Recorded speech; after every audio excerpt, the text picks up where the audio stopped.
dear students, welcome in your science class. I am your science teacher Mrs. Vandana Singh. Today I am going to explain short question answer of first lesson crop production and management. Book name is Science Mission, which published by S. Chand, and the writer name is V.K. Goel and Sangeeta Singhal. Okay, now let's start. Short question answer.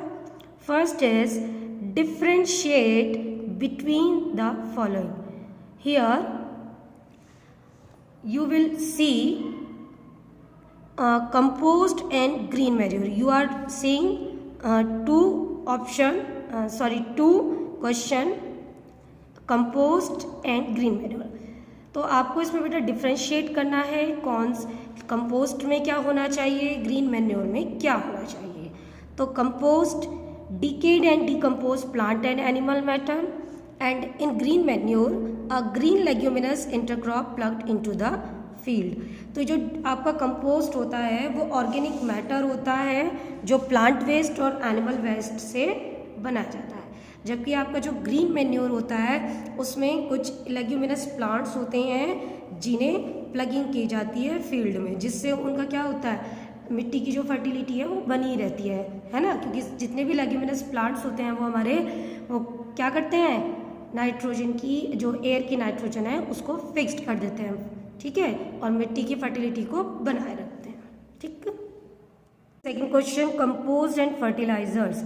तो ये compost में आप ऊपर की जो definition मैंने कही same आप यहाँ पर लिख सकते हैं, decayed and decompose plant and animal matter. And second fertilisers आपको बता रखा है ये क्या होते हैं, chemical substance rich in particular nutrient a little amount is sufficient for the plant.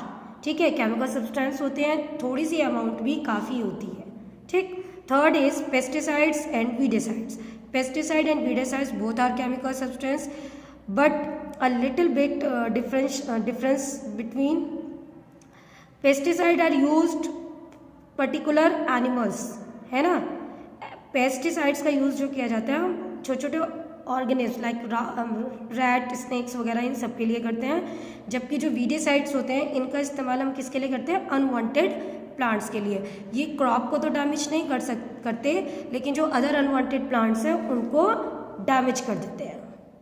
Next is nitrification and denitrification. बेटा nitrification, conversion of dead and decaying organic matter into ammonia then into nitrites and nitrates by nitrifying microbes.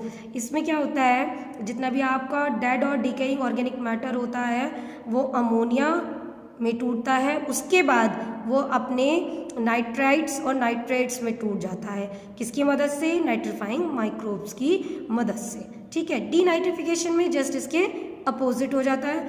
Nitrites और nitrates जो होते हैं वो gases form में convert हो जाते हैं डीनाइट्रीफाइंग बैक्टीरिया की मदद से. ठीक है. फिर है आपका क्रॉप्स और इंटरक्रॉप्स. क्रॉप्स आपको मालूम है, crops are the plant grown and cultivated together at one place on a large scale. When on a large scale crops are planted in same field in same time is called crops. And the intercrop, नाम से पता चल रहा है intercrop क्या, जब दो crops को एक साथ एक ही समय में बोया जाता है. Like trifolium. ट्राइफोलियम क्या होता है, बरसीन, जो जानवरों के लिए यूज होता है, चारे वगैरह के लिए. ठीक है. Question number 2, list the task a farmer needs to perform for the cultivation of a crop. आपको एक वो मैंने आपको बताया था बेसिक प्रैक्टिसेस जो हमने की थी in detail in this chapter. You will write only points. Here 9 points are given in your book, so one by one you will write. First is preparation of soil, second is procuring and selection of seed, third is sowing of seeds, fourth is improving of soil fertility, fifth is irrigation, sixth is weeding, protection of crops, eighth is harvesting, cutting, winnowing and threshing. ये जो harvesting है इसी में ये सारी आपकी तीनों points आ जाते हैं. Ninth is storage of farm produce. Okay. Now your question number 3, name one plant each from a kharif crop, rabi crop, and the season, which month is sown, and each of them is sown and harvested. आपको ये बताना है रावी और खरीफ crop कौन सी होती हैं, किस month में ये बोई जाती हैं और कब इनका हार्वेस्टिंग की जाती है। तो देखिए मैंने एक टेबल्स टाइप की बनाई है। फर्स्ट में यहाँ क्रॉप्स लिखा, यहाँ सोन, और इधर की साइड आपकी क्या लिखा है, हार्वेस्टेड। फर्स्ट आप रावी क्रॉप्स के कोई से भी एग्जाम्पल लिख लीजिए। Sown October November and harvesting period is March and April. Now second is kharif crop, paddy, sown in June and July and harvested in September and October. Okay. Or what are the different foods which we get from animals?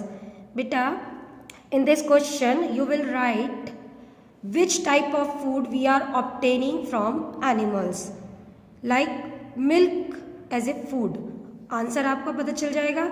Milk किस किस से मिलता है, cow से, buffalo से, sheep से, गोट से। ठीक है। सेकेंड है flesh as a food, flesh भी खाया जाता है, मीट वगैरह नॉनवेज जो लोग खाते हैं। Goat, fish and poultry farm, poultry farm में आपके बर्ड्स वगैरह का आ जाएगा इसमें। ठीक। फिर है आपका fish as a food. Fish कितने टाइप्स की होती हैं, फ्रेश वाटर में भी पाई जाती है, मरीन वाटर। मरीन वाटर क्या, ये ओशियंस और सीज वगैरह में। ठीक है। फिफ्थ है आपका honey as a food. Honey mean शहद, ये किससे हम ऑब्टेन करते हैं, किससे मिलता है हमें, हनी बी से। फिफ्थ है सी फूड। सी food prawn, crab, oyster, etc, और भी होते हैं काफ़ी सारे। तो except fishes we are obtaining food from sea. Prawn झींगा बोलते हैं उसको हम, क्रैब्स केकड़ा है ना, ऑयस्टर और भी हैं। तो ये सब क्या है आपके एग्जाम्पल है। ठीक है। Last question is list some animal sources of sea food. Sea food के कोई से भी ऐसे सोर्सेज लिखने हैं एनिमल्स के as a food we are obtaining. Like answer is prawn, crab, oyster, snail, squids, marine fishes, etc. So students, this time in this video I have explained all question answer. You will write your answer in science notebook. Okay. I hope you are understanding very well all concept of this chapter, all exercises, all question answer. So students, we will meet again in next video. We will do some long question answer of this chapter. Thank you. Good day.